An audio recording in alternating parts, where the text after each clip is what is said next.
કાંકરેજ તાલુકાના કુવારવા મુકામે પાટણ લોકસભાના ઉમેદવાર ભરતસિંહ ડાભીના સમર્થનમાં કાંકરેજ તાલુકાના માલધારી સમાજના આગેવાનો મોટી સંખ્યામાં ઉપસ્થિત રહ્યા અને ભાજપને સમર્થન કર્યું.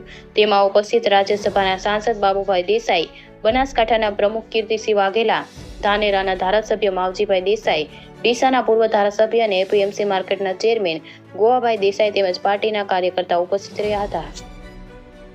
રિપોર્ટર ભગવાન રાય, ગોર, કાંકરેજ.